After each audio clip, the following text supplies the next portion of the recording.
这份工作给我带来最大的困扰是请假非常困难。去年第一轮来录节目那2天，我痛风发作非常严重，就实在是出不了门啊。这几句是跟我领导说的。到了这边以后，我发现录节目那2天，我们中午12点到晚上10点要收手机。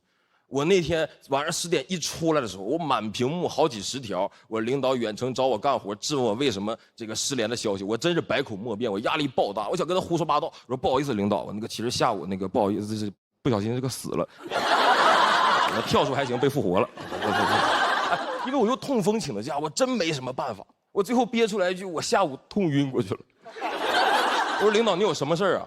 明天上午提前跟我说，因为我大概明天还是12点。楼上楼下朋友们，你们好，我是徐指导。去年刚刚也聊到了，讲了一下我的书法家爷爷徐德伦先生被诈骗的故事。我爷爷很聪明，播出以后做了个小某书号，1个月的时间涨了1万粉丝，我自己涨了1200。我努力了1年，我没追上的。哎，你们有人刷到或者关注他那个号吗？取关他。就我现在都分不清我家谁上的节目。那天看到个营销号发我的视频，标题叫徐德伦孙子脱口秀。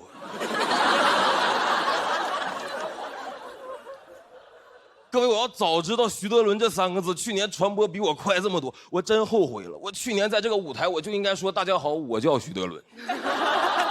希望你们关注一下我的爷爷徐指导啊。我去年一边录节目一边还在北京上班，节目组听说以后就非要去我单位拍一下我工作的1天，公司没让他们进。于是这个节目组为了能够拍到我真实工作的1天，可以说是非常天才的，在外面租了个办公室让我去上班。各位，那是个礼拜3，我请假去的。这个请假理由是太难写了，领导，我想上外面上1天班啊。本身我领导就挺烦我，我记得我入职，他给我的第一个工作是把我派到我们在海南的一个旗下的免税打折的那种商场，让我去支援卖那种打折免税的奢侈品。但各位，我是那种对奢侈品价格完全不懂的人，我真丢大人了。我去第1天，那个领导拿了一个打了2折的围巾跟我们介绍1800，其他人都惊呼真便宜，就我提问，我说那打完折呢？后来这个领导按照能力给我们几个新来的分配工作，这个同事 A 卖包，因为他懂包；同事 B 卖鞋，因为他懂鞋；安排我安保，因为他懂我。我那个主要工作防盗就可以翻译过来就是抓小偷，就你们也能理解，因为有很多人他商场里逛街的时候逛着会觉得你们这个折扣力度还是不够大，决定自己动手。我们碰上个大爷穿上我们那个加拿大鹅的羽绒服就要往外走，我拦他以后，他跟我说是从家里穿过来的。哎，我一直以为我们店里的大鹅都是加拿大来的，我没想到还有加拿来的。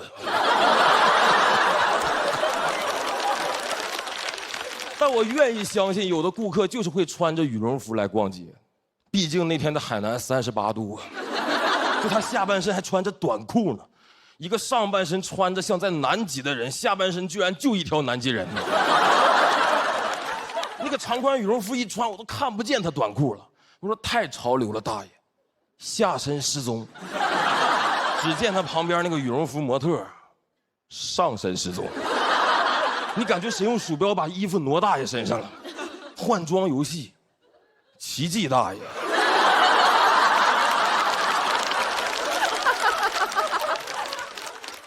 穿的暖暖，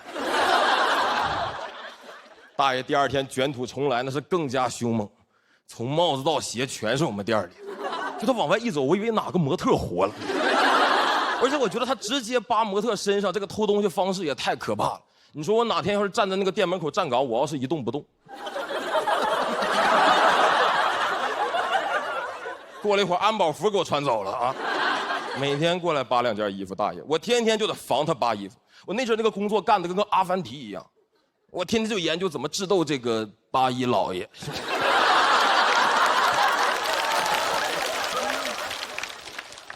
我领导安慰我说，服务业就是这样，什么都有可能碰到。我说关键我现在干的工作性质也太像畜牧业了，每天就是负责把跑出来的加拿大鹅赶回屋子里面，偶尔还让我抓捕几只始祖鸟什么的。现在但这份工作给我带来最大的困扰是请假非常困难。去年第一轮来录节目那2天，我痛风发作非常严重，就实在是出不了门啊。这几句是跟我领导说的。到了这边以后，我发现录节目那2天，我们中午12点到晚上10点要收手机。我那天晚上10点一出来的时候，我满屏幕好几十条，我领导远程找我干活，质问我为什么这个失联的消息，我真是百口莫辩，我压力爆大，我想跟他胡说八道。我说不好意思，领导，我那个其实下午那个不好意思，不小心这个死了，我跳出还行，被复活了。因为我又痛风请的假，我真没什么办法，我最后憋出来一句，我下午痛晕过去了。我说领导，你有什么事儿啊？明天上午提前跟我说，因为我大概明天还是12点晕过去。下周还让不让我晕，就看那几个坐着的大夫拍不拍手术灯了啊。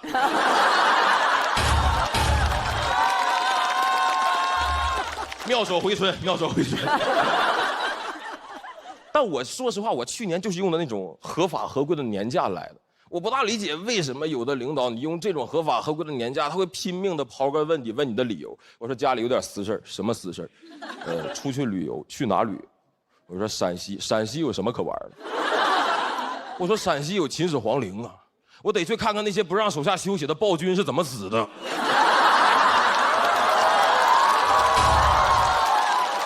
说实话，现在请假压力，你们不觉得吗？有点太大。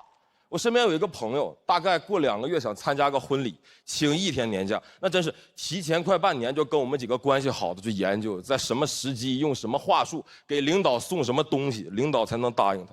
我说你要跟你领导求婚呢，你是怎么跟你领导请的假？你跟他说的该不会是那个领导嫁给我吧？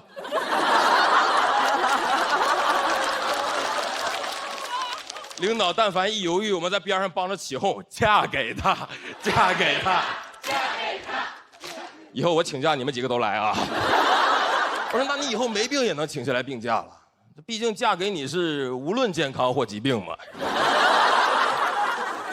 但病假是我心理压力最大的一种假，就我从来不敢休病假，请到我病完全好透那天，因为那样没法跟领导证明我病过。我前段时间崴脚还挺严重，拄了几天拐。我请完病假以后，我休完以后刚好隔了个周末，就我恢复有点太快了。我上班那天我有点健步如飞了。那天我内耗了一早上，我决定在公司楼下找个医疗器械店再买套拐。但各位装瘸这个事儿啊，真的很容易忘的。我当时发现那个打卡机还有20-30秒算我上班迟到，一群新同事看着我扛着双拐飞奔，那个姿势像一个拉黄包车的忘带车了。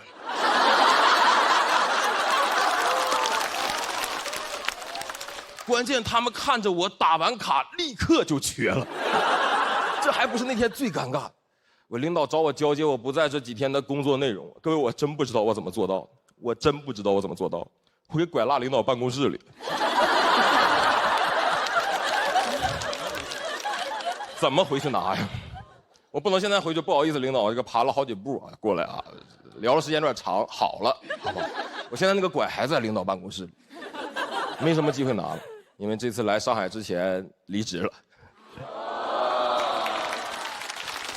感谢各位。主要我这么考虑的，这段节目一播出，我这辈子都请不下来假了。那我还不如干脆请个这辈子的假。谢谢各位。录节目确实变化挺多，能感受到大家很热情。然后我去年为了录节目，然后还搬来了上海住，然后就会经常被问说你是哪里人，我每次都很难回答，因为我这个身世很复杂。就是我爷爷奶奶好像是江苏的，我姥姥姥爷是河南人，然后他们是逃难去的东北。我小时候在黑龙江长大的，上初中我爸妈又带我去珠海上学，但因为珠海房价很贵，我们就住在隔壁中山。我自己上大学去广州待了7、8年，现在在上海工作生活，我脱口秀俱乐部签在杭州。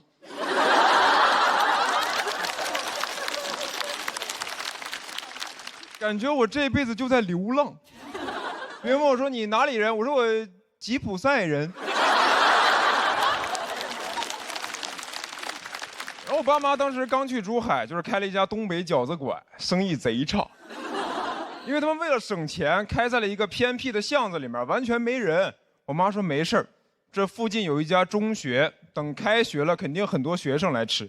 但没有学生来我家吃饭，都在我家门口玩闹。这又不是春晚小品，闹着闹着，哎，饺子，别闹了，咱们帮阿姨包饺子。然后我上大学之后就去了广州，然后毕业之后住广州那种城中村，那种城中村的房子就是楼间距很密啊，24小时见不到太阳。你在亚热带可以感受到极夜，一个东亚家庭北欧风。就这房子中介还能吹呢，说这屋啊，以前人科住过，眼前虽然黑，但前途一片光明。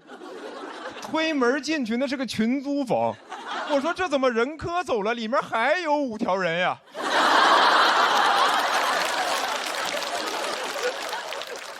哎，城中村的房子家电家具也都贼破，那破空调不好使，广州热的只能睡那种竹子凉席，每天早上起来一身美拉德反应。还有我家那破洗衣机，每次一开它就想逃跑，真的哒哒哒哒哒哒哒哒哒哒哒哒哒哒哒哒。我下楼拿个快递，它都快跑到门口了。我每次要用它，就只能按着它跟它一起震。我有一次震着震着跟那个洗衣机共情了，我说我也不喜欢这个家，咱俩一起跑吧。我也想住在有阳台的地方。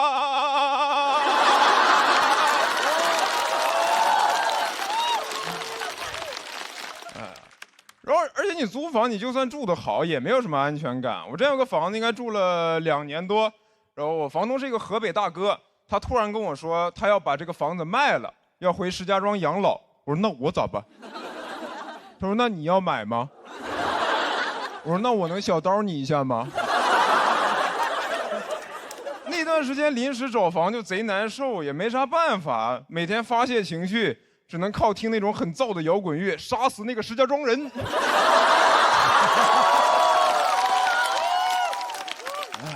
然后来了上海之后，就感觉压力更大吧。你真的很难留在上海吧？那房价都10几万一平。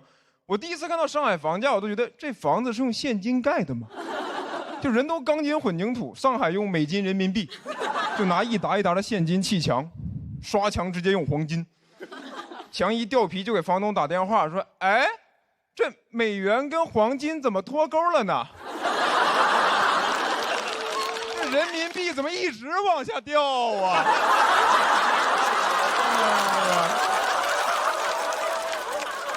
有点疯啊，就是。我有朋友劝我说：“你年纪轻轻不要想那么多，你就努力挣钱，买房落户，成为一个新上海人。”我说：“哎。”我奋斗的最高目标居然是消灭自己的身份，杀死那个黑龙江人。我觉得你哪怕是移民的美籍华人都还是个华人，你落户上海新上海人，我都宁可你叫我户籍黑人。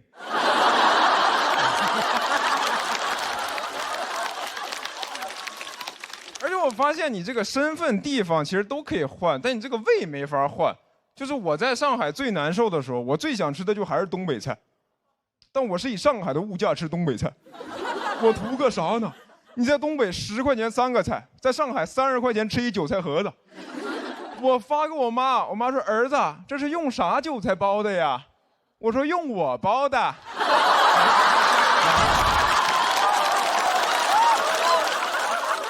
新上海韭菜。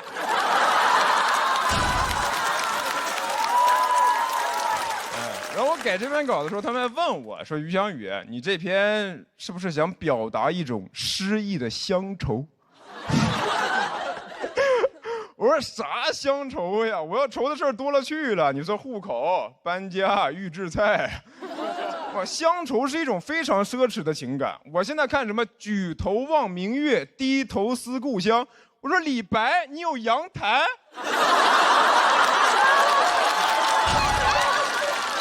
新长安人。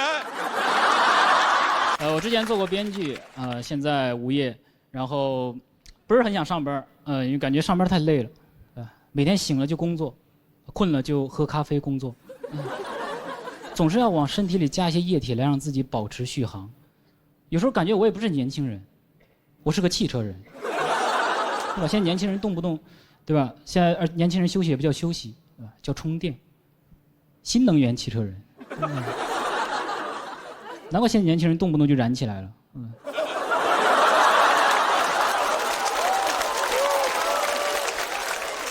我其实有时候也不太理解为什么就是上班困的时候就一定得喝个咖啡来提神，我就从来没有见过哪个在网吧通宵的人会喝咖啡，他们只吃泡面。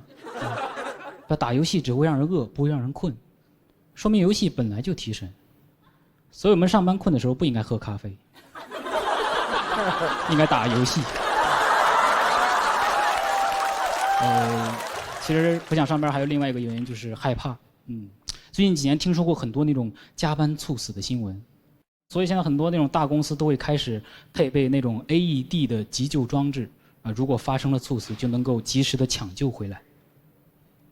真好，真贴心。这样我就有更多的机会猝死了。那大公司机会就是多。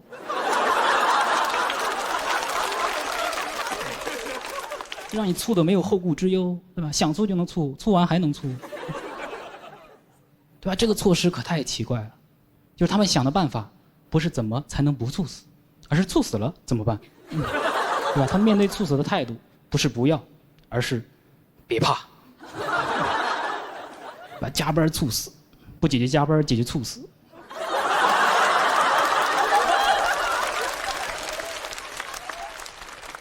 你感觉比起按时下班，还是起死回生更容易一些？我相信劳动的法律，他相信医学的奇迹。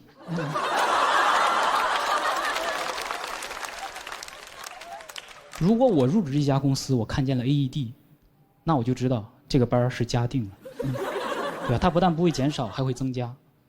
因为如果我加班猝死的时候，如果要用上 AED， 那说明还有另一个人在加班呀。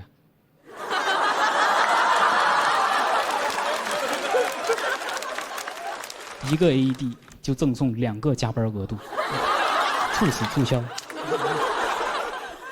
2个人每天晚上就在那战战兢兢、面面相觑。今天咱俩谁是谁的爹呢？感觉现在睡眠就越来越少，对吧？甚至现在每年的3月21号还专门有一个世界睡眠日，来呼吁对睡眠的重视。你从这个日子就能看出来多么的迫切。3、2、1睡。我感觉世界睡眠日简直就是世界上最卑微的节日。它有一个活动叫做多睡1小时全球公益活动。多睡1小时，活动力度也太大了吧。甚至后来这个活动就变成了早睡1小时，也太懂事了吧。我能不能多睡1小时？不行，那我自己早睡1小时。哇，这1小时都不帮我呼吁了，让我自己想办法早睡1小时。我觉得这是截然不同的概念。只有早上我晚起1个小时，我才觉得我多睡了1小时。晚上早睡1个小时，我觉得我少玩了1个小时。你都不知道再这么呼吁下去还有什么活动，只睡1小时。你就感觉睡个觉，多睡点觉怎么就这么难啊？我就想睡觉，我就爱睡觉。我做梦都做梦中梦，我睡觉的时候都在睡觉。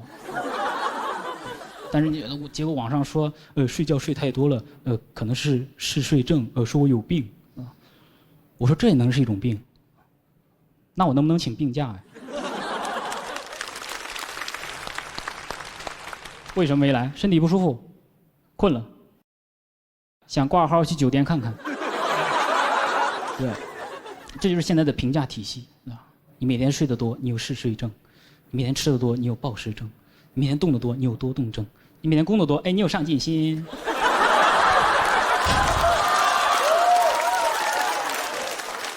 对工作的评价也太积极了吧？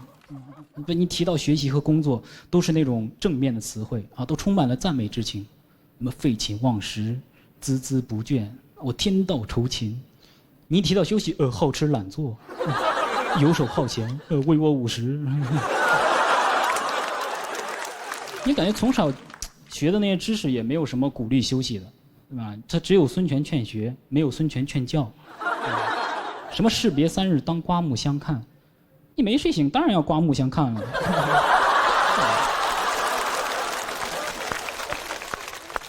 我听到最多的一个鼓励休息的词是劳逸结合，还得跟劳结合。就不让我休息，对吧？你天天灌输这些牛马的思想啊，就不让我休息，就不让我休息，对吧？困了给我杯咖啡让我醒过来，对吧？猝死了给我个 AED 让我活过来。怎么地球没我是转不了了吗？废物地球，对吧？啊，你就这么一直想让我再生，完了，年轻人真成新能源了。来，欢迎你，谢宝哥。Hello， 大家好，我叫于翔宇。我是去年大学毕业的，我大学专业学的是哲学。然后节目组就说，那这期主题你可以刚好聊一下哲学专业毕业之后的工作方向。这咋聊呀？就是没有工作。我毕业的时候，我辅导员还劝我乐观一点，说翔宇，你暂时找不到工作这个事儿呢，它有好处，你就可以刚好保留应届生干净的身份。我光有这个身份有啥用呀？同学聚会，人家说啊，我现在在大厂上班，五险一金顶哥。我说那怎么了？我可是应届生。你已经跟资本同流合污了，我还是清清白白。有些人活着他已经死了，而我就算饿死，我也是应届生。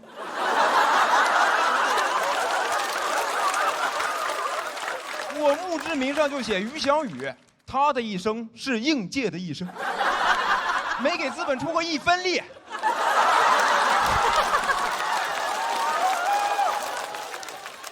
因为我这个专业确实没有什么对口的工作，我就提前干过很多兼职跟实习。我一开始也干过补习老师，教小升初1对1，所以来上课都是些什么家里开公司的或者拆2代的有钱小孩，搞得我就没有任何立场劝他们好好学习。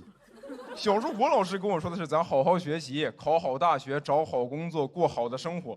但这帮小孩他已经有好的生活了，搞得我每次骂他们我都很心虚。我说你现在不好好学习，那长大以后可就只能出国留学了。你难道希望跟你同学一样，就当一辈子普普通通的房东吗？我求求你了，你就当是为了我学，你让老师挣2个钱儿吧。老师不花，都给你攒着，以后租你们家房子。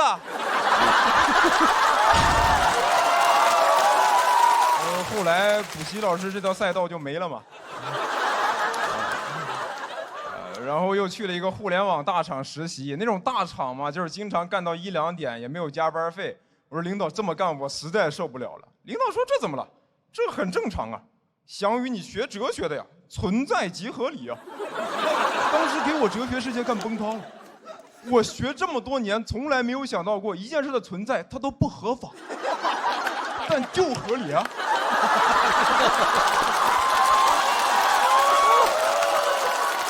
我都有点后悔读哲学了，我就应该学法学，什么他人即地狱，我想送他进监狱。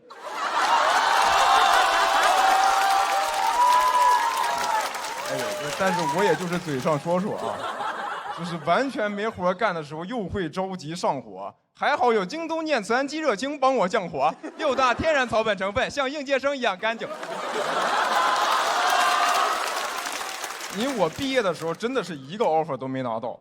我以前上学的时候还想着什么整顿职场，我甚至想过用《资本论》整顿职场，说没有人可以拿走我的剩余价值。一毕业发现真没人拿呀，就我的剩余价值不会年年有余吧？而且如果完全没人用我的话，我这个都不能叫剩余价值。一道菜如果有人吃了，剩下的厨余垃圾都可以勉强叫做剩余价值。而我这种应届生，就相当于那种没有开封的5仁月饼，包装精美，原料干净，日期新鲜，但就是没人动，而且还是会每年新生产出来一批拿来送给老板。老板说：“哎呀，饼太多了，吃不完，根本吃不完。”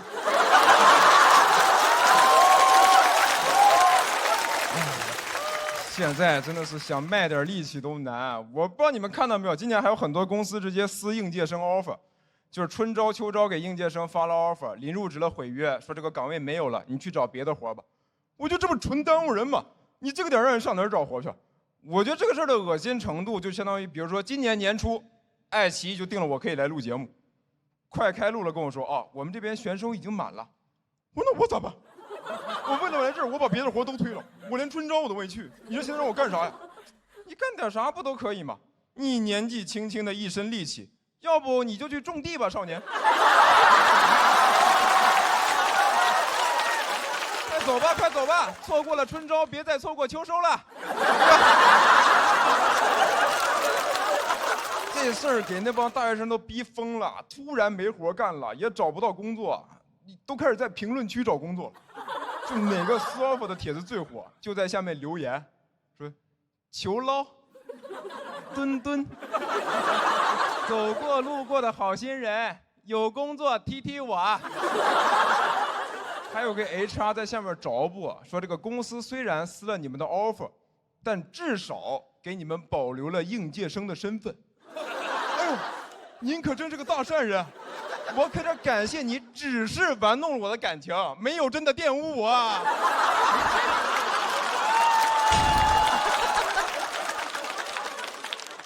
这公司不要脸的地方就是裁员撕 offer， 只要给了点赔偿金就都合法，但你还是会本能的觉得不合理。大家想要的就是个确定感，你上学、上班，人生慢慢走向正轨。现在就是会有人突然把你正轨毁了，然后跟你说，哎，那你现在自由了，你的人生不是轨道，是旷野，那才是你牛马该去的地方。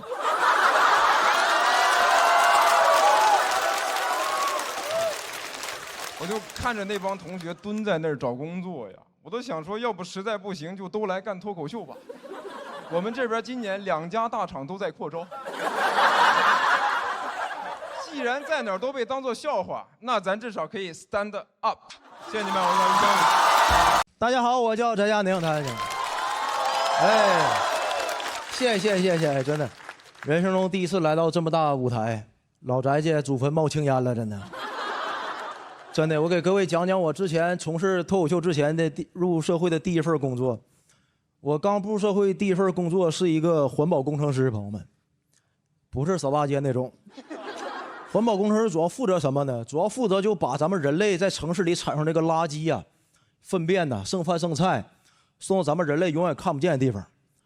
所以一般呢，咱们管打工人叫社畜、牛马，对吧？我不是，我属于那个社大肠杆菌，我属于分解者，真的。我那种出差地址，真的朋友们就特别偏僻，偏僻到什么程度？就是连人类都看不见。如果你们平时出差叫出差，真事儿，我平时出差应该叫流放。我永远忘不了我第一次出差那个地址，是我领导用 Word 文档给我发过来的，地图上标记不到那个地方。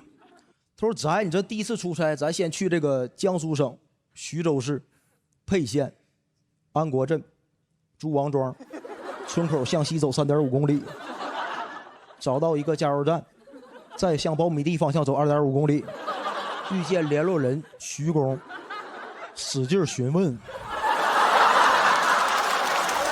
真的，我发誓，朋友们，那是我长这么大头一回在一个地址里头看见一个人名。就我那个地方有多偏僻，我算了一下，杭州到上海是170公里。我那工作地点最离最近的快递点201公里，真的，我跟你讲，我们那儿花钱特别费劲。有一次我们一个工友过生日，我们说必须要奢侈一把买一个蛋糕，查了一下，最近的蛋糕店是在山东省。那个蛋糕店的备注特别真诚，说无论您在哪儿，我都给你送到。我们一方面看了之后特别感动，一方面又决定要给他上一课。啊。我头一回啊，看到一个外卖员把蛋糕送到咱们店里头，送到咱们那个厂区里头，跟咱们真诚的说你要是兄弟，你就给我刷一个1星差评。我可再也不敢再来了，真的。不干。但是呢，他当时跟我们相处的特别融洽，当天他是甚至陪我们过完生日才走的。他不充电，那电动车实在是跑不了了。就怎么说呢？这个工作啊，钱少事儿多，离家远，而且现场都是男性，脾气都不特别好。我永远忘不了我跟工地大哥有一次最辉煌的战斗。20年夏天，我巡视现场，看到一个工地大哥，他一边动电焊一边抽烟，我就过去批评他，我说你能不能干？不让抽烟，不能干就走啊！我离开他大概就3米，我耳后就传来了特别不和谐的声音，说你个小星号。跟我装你个星号。朋友们，就当这句话传到我耳朵里之后，整个空气氛围就凝固了，你知道吧？大家也能听出来是吧？就我体内流淌的这个契丹人的血液，还有就是说来自咱们大辽的荣耀，是不允许我在中原这片土地上听完这句话之后无动于衷的。我小时候如果跟别人打仗没打过人家，让我爸听见了，我爸绝对揍我第2遍。我们老宅家的家训就是 Don't argue, just fight， 真的。我当时没有任何犹豫，一拳就打那大哥脸上了。整场战斗就此拉开了序幕，特别的激烈。朋友们，激烈到什么程度？就整个工地现场都充满着我的哀嚎，真的。衷心给各位一个建议：一见工地大哥生气跑。我打大哥那一下，就是我碰到大哥的最后一下。我躺在地上，安全帽从来没那么有用过，真的。大哥甚至一边抽烟一边揍的我。我一边躺地下一边求饶，我说哥错了，再也不敢了，再也不敢了。我们老宅的家训今天就改了 ，Love and Peace forever。最后衷心给各位一个建议啊，就是工地啊，冻地汉确实不能抽烟，安全第一啊！谢谢大家，我是戴安宁，谢谢。大家好，我叫大老王，然后我现在不上班了，自由职业。最后一份工作赶上了一家互联网大厂的变动期，变得太快了，2个月换了6次方向，开会得特别认真，根本不敢走神，对吧？一走神，哎，换方向了，感觉老板脑子就不清楚，水多了加活，活多了加活。我说你别光和面了，你也画点饼吧。变得太快，变化赶不上变化，受不了辞职了。但自由职业久了它也不好，它是2种工作状态。但我感觉我这个人骨子里更擅长上班，因为上班不一定需要真有产出，自由职业真得工作的。上班做不好你可以怪全世界，领导不行，甲方不懂，同事脑子不好，行业要完了。自由职业做不好你怪谁啊？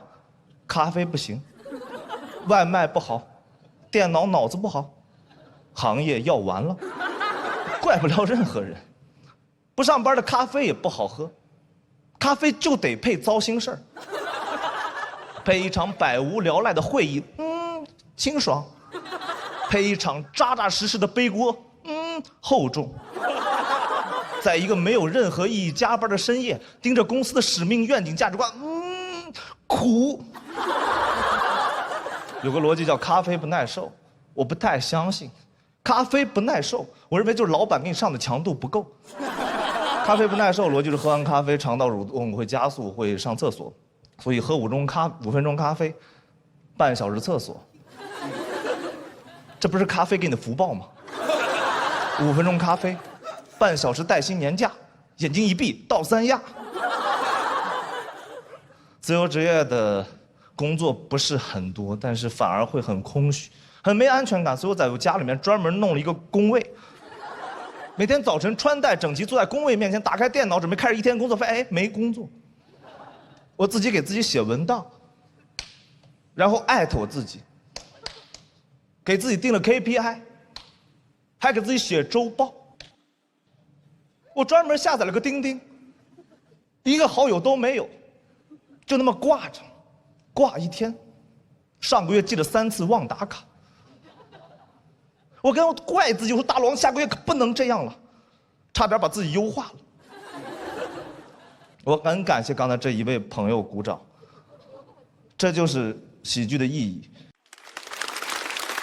好难啊！现在我这不上班我才发现的，我其实挺喜欢被 PUA 的，很充实。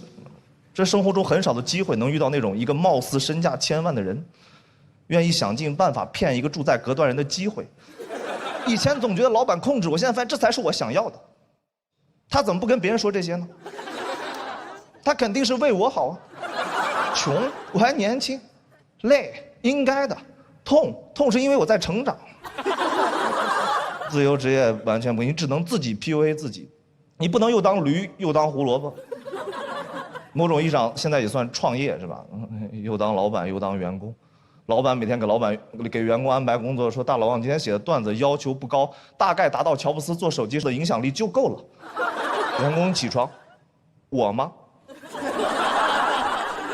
最近3个月在准备节目好了很多，没有那么焦虑了，因为每天你会跟导演组对接，感觉真上班了。然后，但是最触动的还是3个月前导演组给我打电话说，大老王，我们想做一档喜剧节目，想做一个中国最好的喜剧综艺，就差你了。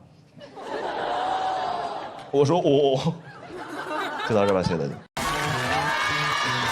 大家好，我是嘻哈。哎，我来给王悦兜底了。哎呀，大家别看我这样子哈，其实我小时候也被欺负过。有一次，一个同学没有事情做，把泡泡糖粘我头发上了。你们知道那个东西很难扯的，我扯了很久，扯来凝固了，直接扯成一个机关。然后我就这么哭着回家，扯半天，越扯越气，然后就哭着就回家。然后外公远处看过来，以为跑了一只火鸡回来，然后跟我说：“你在学校里不要跟别人动手啊，就朝他吐口水就好。”第二天到了学校，果不其然，同学又开始追着我打了，把我逼到角落，走投无路。我真的忍无可忍，我当时吐出去那一瞬间，整个世界就安静了，因为当天风很大。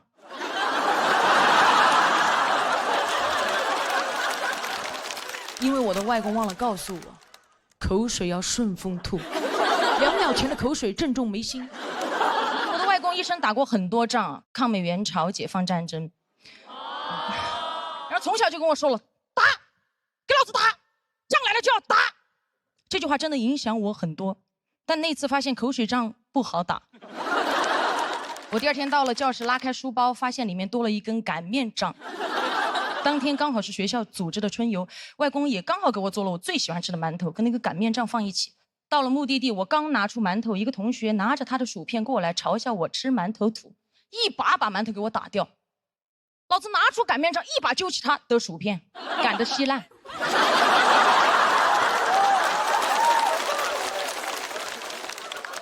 他本来想还手，看到我手里的擀面杖，转头开始暴踩我的馒头，直接踩成了一张饼。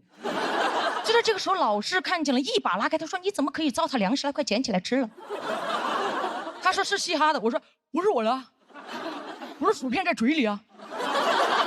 老师说薯片嚼碎了不要说话。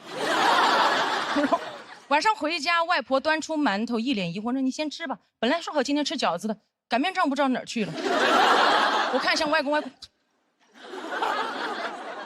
虽然外公跟我说了仗来了就要打，当然我也不是没仗硬打，都是别人先惹我才打。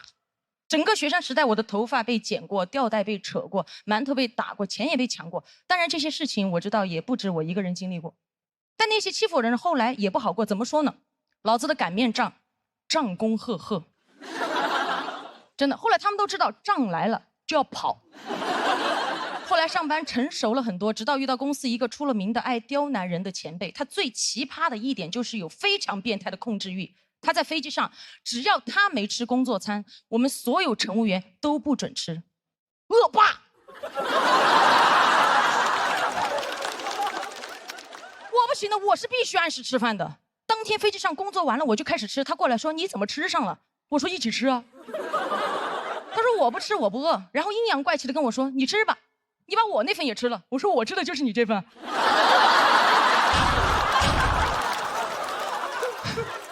那趟航班他后面就一直在挑我的刺。我发咖啡，他说温度不对；我发餐，他说餐冷了；我烤的面包，他说不够硬；我烤硬了，他又说软了。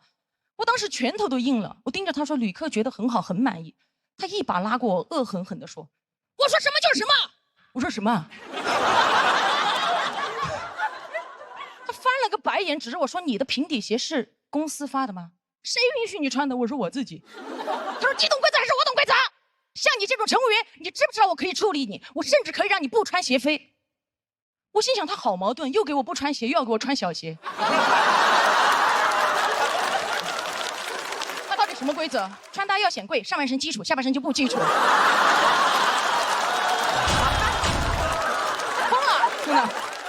2份饭是有点晕碳啊，真的。那这一次也是我职业生涯耿耿于怀的一次经历。后来我朋友都在问你到底是做了什么让他这么讨厌你，我说做自己。后来还在公司造我的谣，说我在外面讲脱口秀是不务正业。后来越传越离谱，有一次传到我的耳朵里，一个同事甚至都不认识我，过来跟我说：“你知不知道我们公司有个人在外面做嘻哈被抓了？”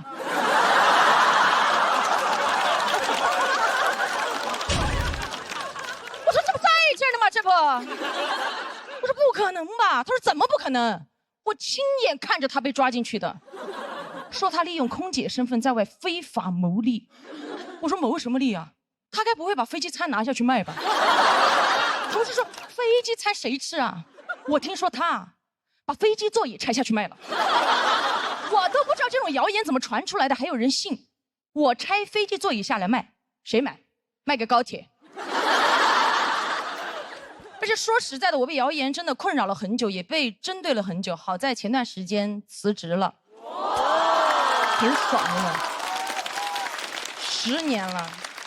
前段时间出差，我经常因为录节目往返嘛，我就正好坐到了那个讨厌的前辈的飞机。有时候世界就是这么巧。当时一上飞机，所有同事看到我都非常亲切，上来拥抱我。前辈和我对视那一眼，我从他的眼神里都看到了一种情感。嘟嘟嘟嘟嘟。错了，我和他对视那一眼，其实一瞬间想起的是刀枪棍棒擀面杖的声音。行，他一看到我就过来，非常阴阳说：“大明星，你亲自坐飞机啊？一会儿还吃饭吗？”我说吃，他说飞了这么多年还没吃够啊。我当时一肚子气，但我也没有想跟他吵，因为当时我觉得他说的也对，我确实是大明星啊。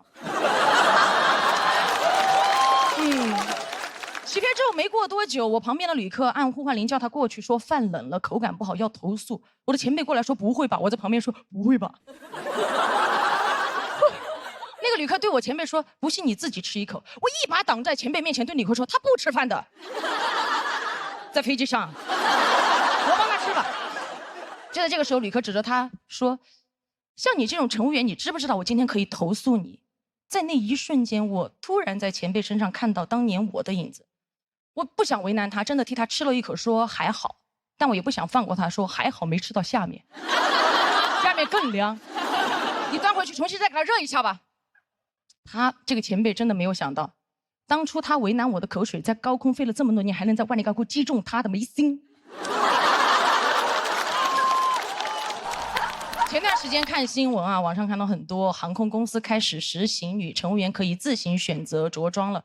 我那个时候看着我的同事妹妹们穿着自己买的平底鞋，相对轻松自在地走在客舱里的时候，我就感觉那一年在飞机上被刁难的自己，在那一刻才彻底的释怀了。就好像当年那个讨厌的前辈在飞机上趾高气扬地问我：“你懂规则吗？”我说：“我当然懂啊，不合理的规则就应该像这碗冷饭一样，端走重新热，热不好这个老子再热，然后热馊了就好了。”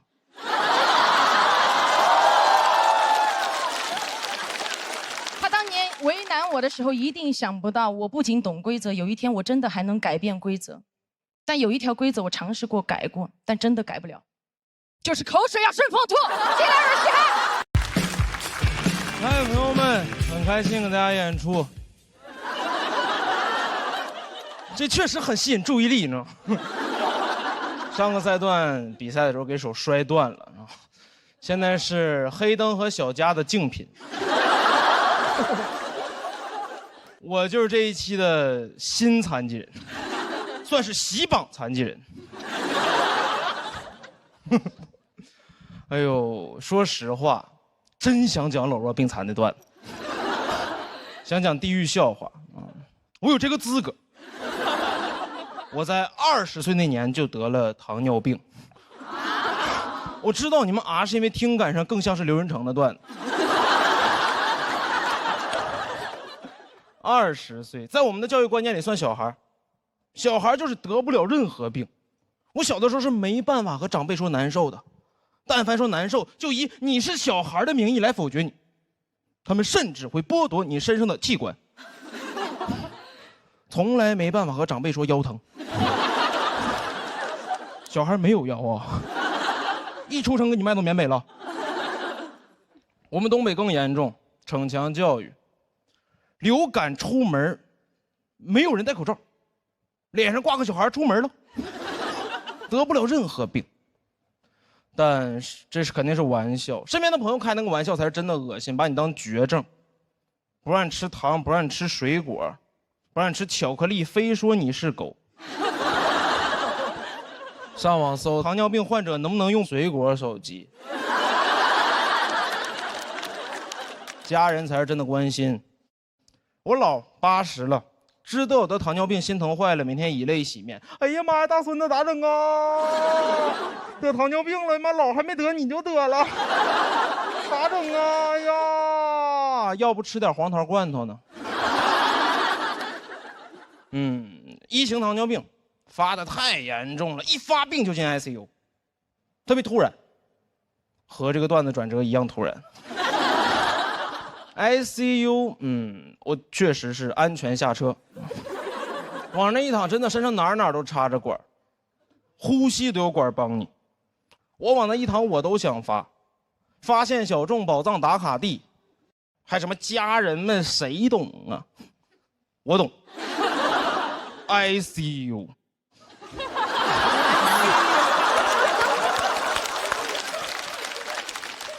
再出来的时候，在隔离病房，周围全是那种老人、老头嘛，他们很健谈，在里边聊天。大爷问你怎么进来的，看着我说老弟，你这么年轻，你来这儿，你得是癌呀。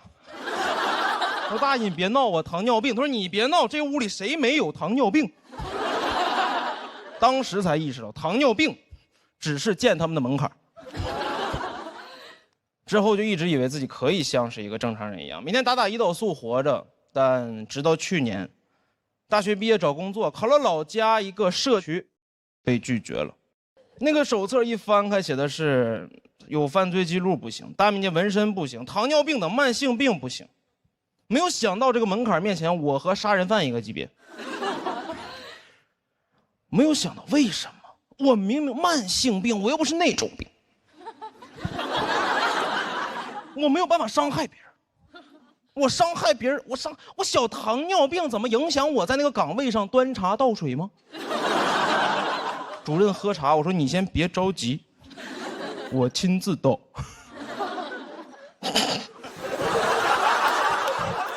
蜂蜜茶，主任，蜂蜜茶，5支蜜糖。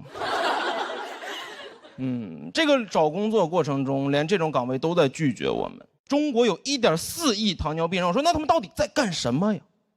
我们当时的病友群里全是老头老太太，根本不用上班。第一天进群发了4个表情包欢迎我，是4个观音说欢迎群友。那剩下的呢？一查在送外卖送快递，明明体力活最不适合我们，偏偏最接纳我们。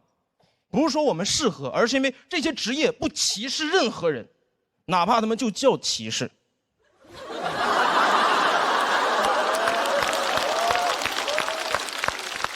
我真的在找工作过程中屡屡碰壁。我当年投过一个我最引以为我觉得我轻车熟路、手拿把掐的岗位，一个大厂的运营。所有面试全过了 ，HR 为了拒绝我说那个话坦诚且残忍，担心你的体力问题，没有办法胜任我们这个岗位。体力，奥运会上足球、网球、冰球各个领域都有糖尿病的运动员，我们的体力可以打奥运会，没有办法上这个班，这得多需要体力！我能为国争光，没办法为他卖命。我不是来端茶倒水，有什么东西是我那个体力干不了、端不了的吗？又不是铁饭碗。真的说的话很坦诚残忍，说担心你在我们岗位上猝死。他知道自己的岗位能猝死，但是不能死一个糖尿病人，必须死一个健康人，得有武德，不杀老弱病残，对吧？工作强度大，你降低工作强度啊？怎么你想招个命硬的，招个累不死的，招个能吃苦的，更适合我了，我就吃不了甜。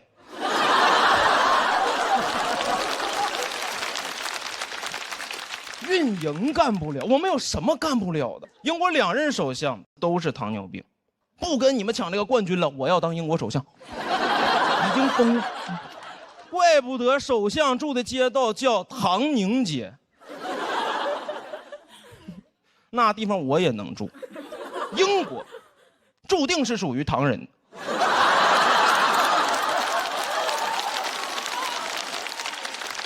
如果当英国首相这个愿景太过于荒谬，那我还是希望能回归本真，希望所有人在找工作过程中都不被歧视，这个世界该填的填，不该填的不填。谢谢你们。Hello， 大家好，我叫黄妍锦，我今年26了，还没有谈过恋爱。我之前跟朋友说的时候，他说快拉倒吧，我看你长得像离过婚的。也有一些人追我，但是追我的人岁数都比我大，30多岁。比我大30多岁，是不是挺荒谬的？我之前有个朋友跟我说，黄妍锦，我感觉你长得特别招老富翁的喜欢。现在好了，富不富我不知道，老翁是全送我这儿来了。现在追我的恨不得没有50以下的。算命的说我今年犯桃花，我都纳闷怎么我这桃花长寿桃上了。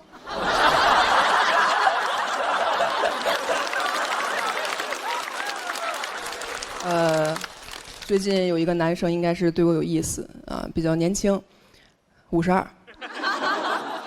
我都觉得他有点幼稚。他是我的一个领导，不会半夜3点翻到我2年之前的一条朋友圈，给我点了个赞。我说老年人是较少哈，我是个很爱发朋友圈的人，我算了一下，2年来我发了2000来条朋友圈，半夜翻我2000条朋友圈。拿我朋友圈当读者看了，而且我是不知道你们朋友圈平时都会分享一些什么内容。我朋友圈分享的东西很简单，全是我对一些事儿的想法，我对一些事儿的观点。我发现这个老头大半夜不睡觉，翻了我2000多条观点，就赞同我1条。我都觉得他那条不是赞同，他在那留了个书签儿，说今天就读到这里吧。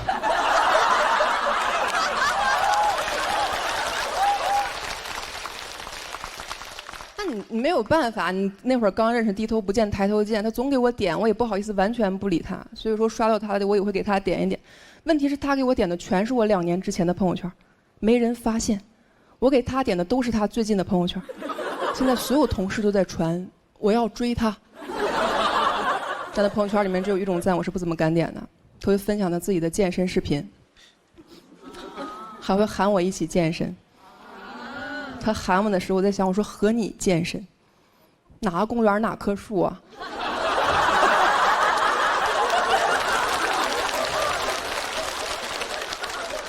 我有时候看他发那个视频，我也觉得挺搞笑的。我还想去跟同事聊，我说：“哎，你看他朋友圈发那个健身视频了吗？”我同事翻了一下，说：“没看见呀。”我说：“我也没看见。”他会对我的穿着打扮提出他自己的建议。有一天跟我说：“小黄，你平时这个妆化得太重了，男生不喜欢你这种类型，没有安全感，看不住，看不住。什么人的择偶标准是能看住啊？啊，别人想找个好看的，他想找个好看的。而且我说心里话，也没有必要看着我。按照岁数来说，我感觉他更容易走丢。”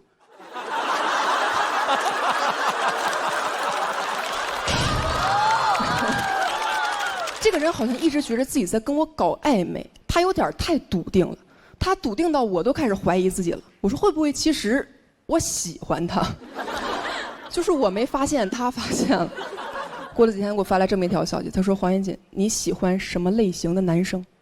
我当时看完脑海内警铃大作，我说坏了，这老头要跟我表白。你怎么回他？我喜欢什么类型的男生？我说我喜欢年轻的。有点过于针对他了。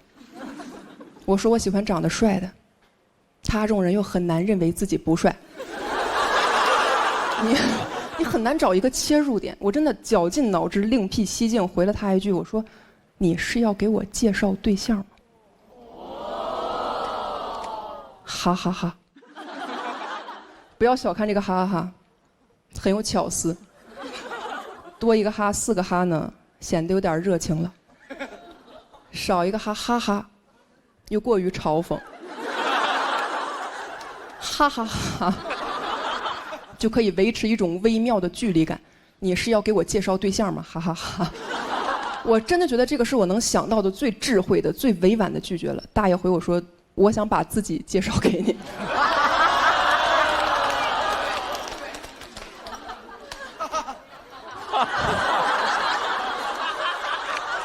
我回他176个哈，176个哈就能把这句话顶到我看不见的地方。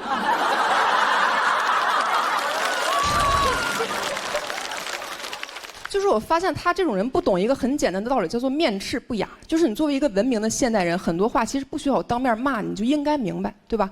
你就感觉他在装糊涂，因为这个人平时在单位跟他的领导一点就通，怎么到我这一点言外之意都听不出来，只能听到自己想听的。我说你是要给我介绍对象吗？他只能听到你我对象。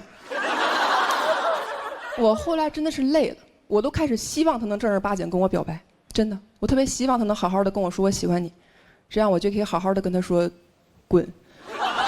我需要一个这样直接拒绝他的机会。终于有一天，他半夜给我打电话，他说：“喂，小黄，我喝多了。”我喝多了这句话大家都知道什么意思，就是我接下来要说的所有话呢都很恶心。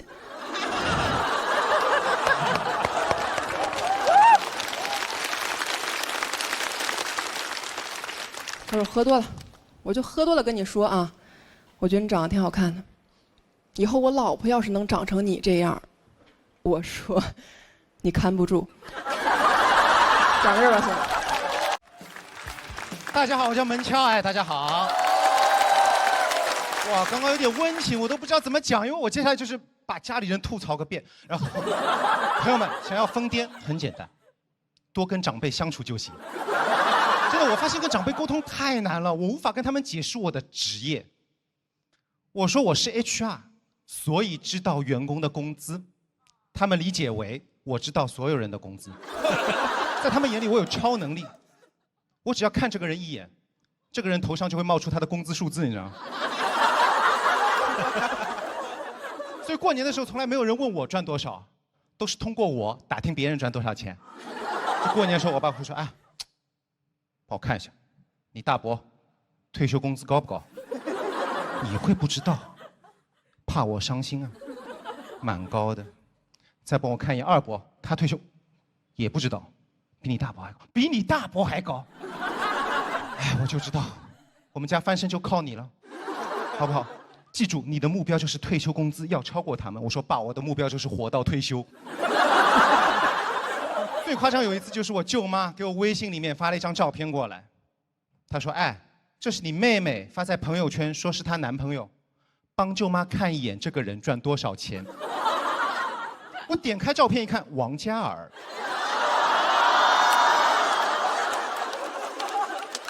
我说舅妈，赚挺多的，你可以享福了。舅妈说不愧是 HR 啊，随便问你一个人都认识。再跟舅妈讲讲这个人怎么样，这个人有没有什么优缺点？我说你不要害我，没有缺点，全是优点。舅妈说不可能的，没有人是完美的，总有些不足之处的。自己人想想有没有什么不足之处？我说舅妈，你一定要讲什么不足之处，就是这个人没有上海户口。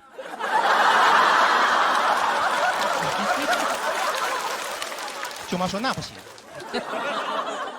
我不同意，我不同意你妹妹跟他在一起。我现在就是跟你妹妹说，叫她不要做梦了。我说对的，叫她不要做梦了。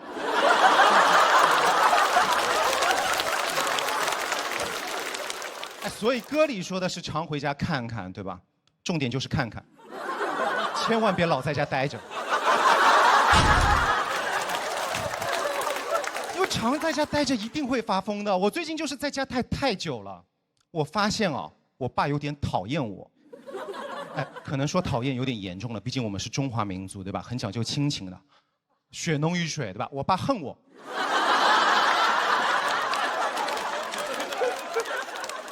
他不喜欢跟我讲话，我问他任何问题，他都是2、3个字就回答我了。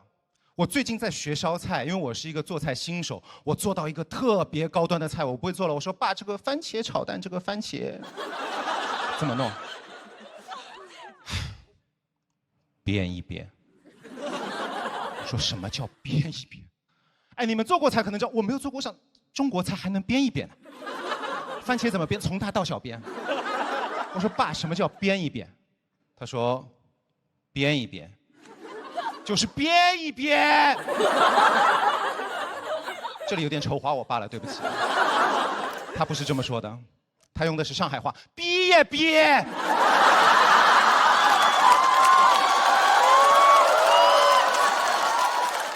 这就是他的解释方式，朋友们，用更大的音量来重复原先的答案。他觉得我没有听懂，是因为他声音不够响。这种沟通方式怎么说呢？就是很不尊重人，像在训狗。你们训过狗吗？重复一个指令，然后期待狗听懂。我爸就这么训狗的，来，嘟嘟来，嘟嘟来，坐，坐，哎，坐，坐，师傅，好，狗，好。真的，我说爸，你可不可以解释一下，耐心一点，稍微跟我耐心一点解释一下，是亲生儿子吧？搞得你字，哎，我实在没有办法，我只能去查百度。煸就是把食物放在热油里面加工到半熟，然后放在旁边做备用的一种烹饪方式。我说，哎爸，这个叫煸？他说对，跟我讲的一样。很难沟通，不但他不跟我好好讲话，我跟他讲话他也不听的。哎，你们劝过长辈改坏习惯吗？他们只要知道这个是坏习惯，就不会改，还会用一句很温柔的话来肯定你。这句话叫“哎呦，算你懂死喽”。我小时候劝他改什么坏习惯，哎呦，你懂个屁！哎，你们发现吗？我这个人对世界的认知就是很极端的，只有懂个屁和懂死，很极端。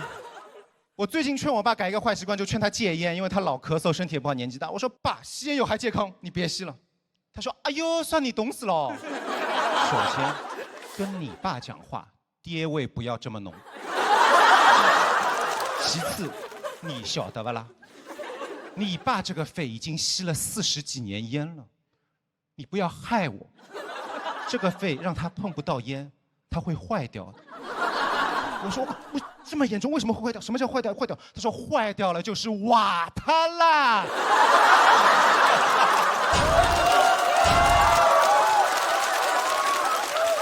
暴力沟通真的会让人发疯的。哎，我以为不在家，去上班在职场好一点，没有，老板讲话我依然听不懂。哎，我是个 HR， 我帮老板招人，我给他招的人、推荐的人，他总是不满意。问他原因，他也不好好说。有一次一个人面试没有通过，我问他原因，他说：“哦，这个人都挺好的，就是没有什么感觉。”我说：“没有什么感觉？”我差点气得说出那句包办婚姻的名言。我想说，感觉不是可以培养的吗？感觉。然后我还得跟那个面试的人去沟通，我不知道怎么讲，我就过2天我就发微信给他，我说：“刘先生你好，面试过去2天了，你感觉怎么样？”他说：“我感觉很好。”我想完了，那我只能做个好人，给他个台阶下。我说：“哦，我们公司对你也很有感觉。”对了。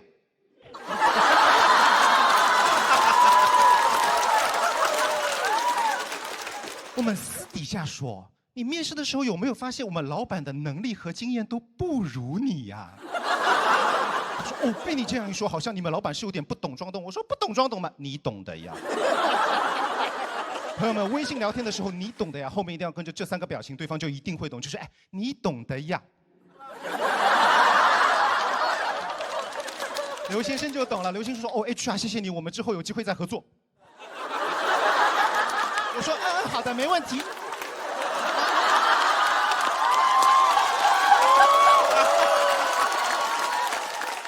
后来我就跟老板说：“我说老板，你不能总说没有感觉，你下次要给我一个正当理由。”他说：“我没有，你想一个。”我说：“我想不出。”他说：“你必须想一个。”我说：“我实在想不出。”他说：“那你实在想不出，你编一编。”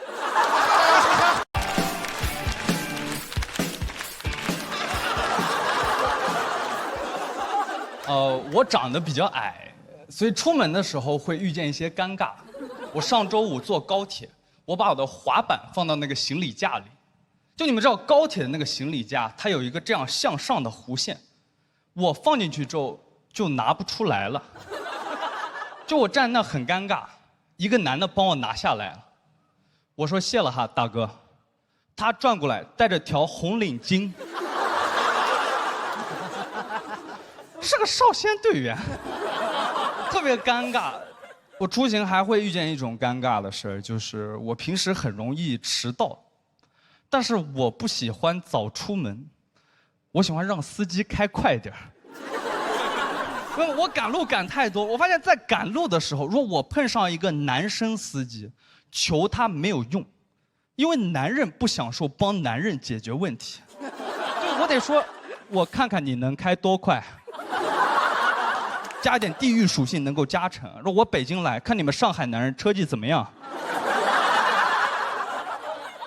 但是这招对上海的司机没有用，因为上海的每个出租车司机，他都特别擅长对乘客进行预期管理。我之前有一次上一辆车，我说：“哎，师傅，我赶高铁25分钟检票结束，我看看你能开多快。”他说：“那你赶不上了呀。”你别看我，你看时间。如果你赶路赶得很急，但是你打不到车，你就只能一点一点往上加价。我之前有一次打到过最贵的豪华商务车，那也太贵了，朋友们。我当时坐到高铁站是普通车的4倍，369块。我的高铁票就38块。我真的不理解，就是它就是一辆大奔。我觉得那大奔应该让我开一会儿，就是我觉得这么300多块钱，他单帮我送到目的地不够，我觉得我应该能开着那个车去接我女朋友下班。说宝贝，上车，你别管后排那个人。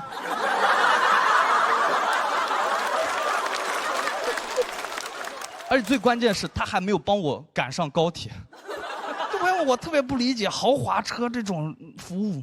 我觉得为什么这种溢价服务它只有一个美丽的外壳？就我觉得它应该真正能够满足你的出行需求。就比如说我的出行需求是赶高铁，就朋友们，因为我觉得他就应该特别能帮我赶高铁，对吧？我发现只有在上海司机他们会特别擅长预期把控，因为上海的交通太堵了，其他的城市司机会更加热血。我之前有一次在呼和浩特打车，我一上车我说：“哎，师傅，我赶高铁快来不及，你能不能帮我开快一点？”他说：“你要开多快？”我说：“还有20分钟检票结束。”你把安全带系上。当时地图上显示25分钟开到，他8分钟就到了。他看到我紧张，他就来安慰我，但说的话让我更紧张了。他说：“兄弟，你别怕，我也是个独生子啊。”这是我第一次见到有人用他的生命来担保我的生命。哎，朋友们，我觉得豪华车应该是这样子，对吧？因为我出行的需求就是我赶不上高铁，所以我觉得真正豪华车应该就这样，我一上车里面就坐这个呼和浩特的司机，开到最快，他会告诉你他无所畏惧，他会跟你说：“哎，兄弟，没关系，我是个双胞胎。”他会给你展示那种无论如何都要帮你赶到的决心。就如果碰上堵车了，他有一个后备计划。他说：“好，现在由我们第2位司机过来接力送你。”旁边一个哥们儿上我的电瓶车。这是打车软件跟外卖软件的一个合作业务，因为没有人比外卖骑手更懂得怎么及时的把一个东西送到目的地。如果实在赶不上了，他会跟高铁站打电话。那我就先点送达喽。说什么了？哎，说什么？谢谢大家，谢谢。大家好，大家好，我叫大老王，然后我是个北漂，然后今年还在找房，但我今年对租房的要求非常高，因为我已经31岁了，我不是个吃苦的年纪了。我今年想租一个好主卧，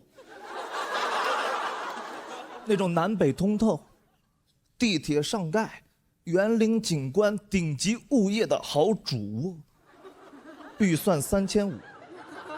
我把我的所有筛选条件在找房软件勾选完，点击确认，给我订回了老家内蒙。真的很难找，而且那些中介说话真的很离奇，跟我说是个套房，进去一层套一层，一层套一层，越来越小，越来越……我说你这是个俄罗斯套房。20平的房子，跟我说能住3个人，每个人还有自己独立的房间。我说你怎么住下的啊？你是先放了床后垒的墙吗？理解不了，真的，这2个月基本每天都在看房，从早看到晚。我这2个月基本上算是全职看房。人是不可以全职看房的，精神会不太正常。我那段时间我就开始乱看，北京东南2环，广渠门，看了个280平的别墅。乱看你还不让我看吗？东西朝向的别墅，卖6000多万，我觉得这个房子有问题，房东的钱来路不正，哪有正常人花6000多万买个东西朝向的房子的？我租房3500，看的全是南北通透的。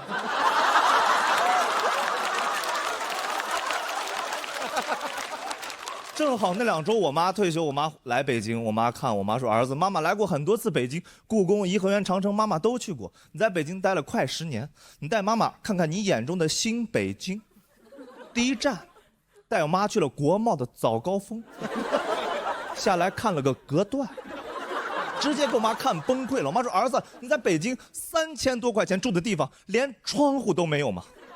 实在不行，妈妈给你买下来吧。”我给我妈看了眼房价，我妈说：“儿子，实在不行，实在不行。”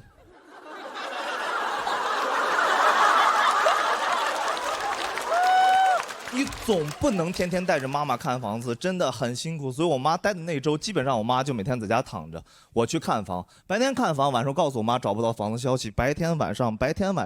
第6天的时候，我妈崩溃了。我妈说：“儿子，那个。”妈妈准备回老家了。北京这个城市好奇怪呀，怎么躺着就焦虑呀？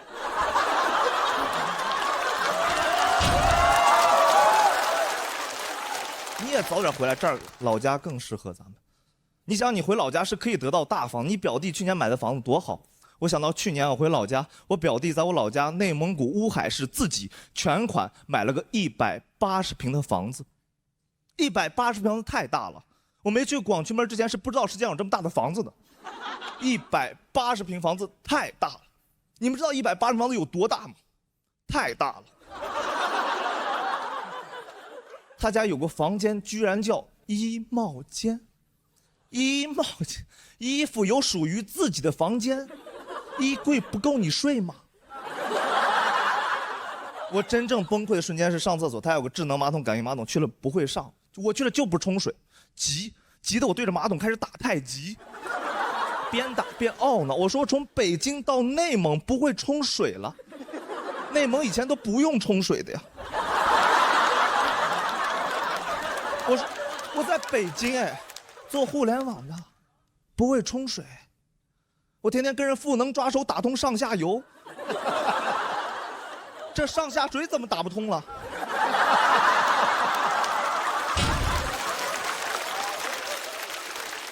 最后是我表弟进来帮我把水冲掉的，把我北漂所有骄傲都冲走了。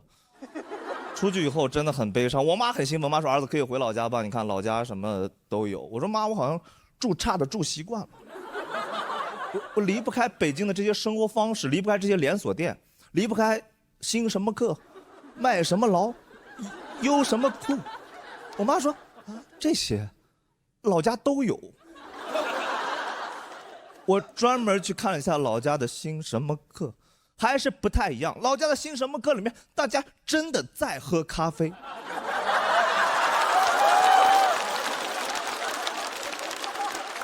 没有人掏出来苹果电脑装的，大家真的在聊，说这个兴什么课的奶呀，用的肯定不是呼伦贝尔的。我妈说：“你回来可以找个稳定点的工作，比如像妈妈一样当个中学教师。”我说：“妈，你不知道吗？你所在的内蒙古乌海市第4中学的中学教师，要研究生学历的。你儿子今年31岁了，英语4级还没过呢。而且你想想，你儿子从事过2份工作，第1份工作在互联网公司当产品经理，产品经理最出名的一本书叫《人人都是产品经理》。第2份工作，脱口秀演员。”脱口演员最出名一句话叫：“你儿子这2份工作呀，都没门槛的。”是我不想回老家吗？你有没有想过，有的人只配去北京？谢谢大家。